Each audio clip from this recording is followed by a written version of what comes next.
Chers maîtres, chers collègues, honorables assistants, permettez-moi de vous présenter aujourd'hui mon sujet intitulé « La prévalence et les facteurs associés aux addictions chez les patients opérés en chirurgie vasculaire réalisés au CHU Mohamed VI d'Oujda ». La présentation s'articule autour de 6 parties. Une introduction avec les définitions, les objectifs de l'étude, matériel et méthode, les résultats, une discussion et enfin la conclusion avec nos recommandations. Commençons par l'introduction. L'addiction est définie par l'OMS comme une dépendance physique et ou psychique à une substance, caractérisée par 4 éléments clés: le craving, la perte de contrôle, la tolérance et le syndrome de sévrage à l'arrêt. Ces mécanismes ont un retentissement direct sur la vie sociale, professionnelle et médicale du patient. Le lien entre l'addiction et les pathologies vasculaires est bien établi. Le tabac est le premier facteur de risque de l'artérite et des anévrismes. L'alcool favorise l'hypertension et les accidents vasculaires, quand au cannabis, il provoque des spasmes artériels et est associé à l'artérite de sujets jeunes. Ces 3 substances constituent donc des facteurs de risque cardiovasculaire majeurs. Passons maintenant aux objectifs de l'étude. L'objectif principal était d'estimer la prévalence des addictions au tabac, à l'alcool et au cannabis chez les patients hospitalisés pour chirurgie vasculaire au CHU Mohamed VI d'Oujda et d'identifier les facteurs associés. Nos objectifs secondaires comprennent l'évaluation de la sévérité par des outils validés, l'analyse des comorbidités psychiatriques et l'identification des facteurs de risque indépendants. Voyons à présenter les matériels et méthodes.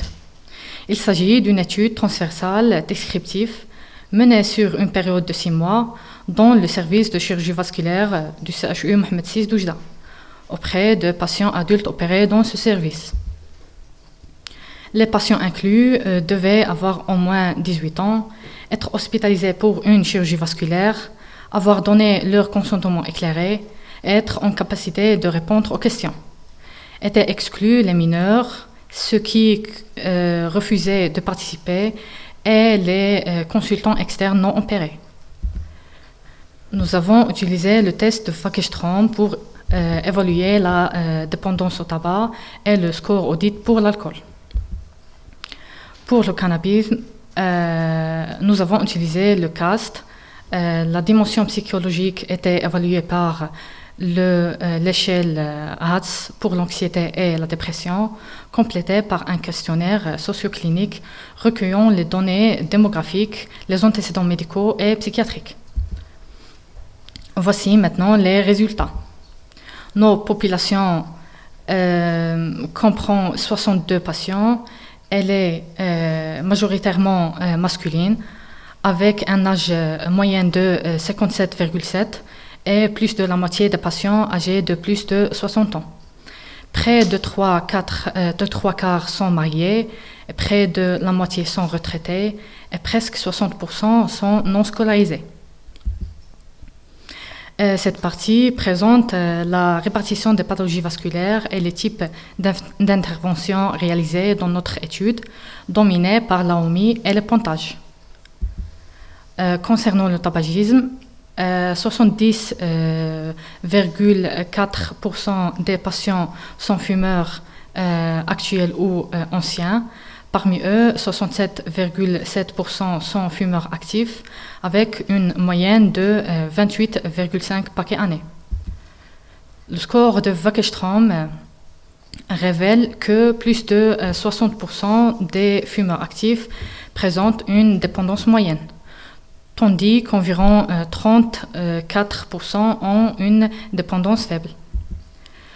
Pour l'alcool, 58,1% des patients déclarent une consommation. Le score audit moyenne est de 5. Parmi les consommateurs, la majorité présente un usage à faible risque, mais environ 14% atteignent le seuil d'usage nocif, soit un score audit supérieur ou égal à 8. Le cannabis concerne 37,1% des patients. Le scorecast moyenne est de 3,2 et parmi les consommateurs, presque 70% présentent un usage problématique. La polyconsommation est un fait marquant dans notre étude. Plus de 60% en consultant en consommant au moins deux simultanément.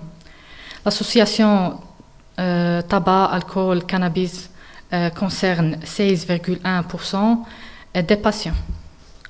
Sur le plan psychiatrique, 17,7% des patients ont des antécédents psychiatriques. Les facteurs les plus fortement associés aux addictions sont le sexe masculin, la tranche d'âge 40 à 60 ans et le faible niveau scolaire. Passons à la discussion. Notre taux de tabagisme est presque 4 fois supérieur à la moyenne nationale. Pour l'alcool, le ratio est de 6,5 et pour le cannabis, de 9,3. Si on compare nos résultats aux grandes études internationales, on constate que nos taux de tabagisme actif est nettement supérieur à celles rapportés en Europe et les États-Unis. Mais notre taux pour les patients qui sont fumeurs actuels ou anciens est inférieur à celle de TASC2.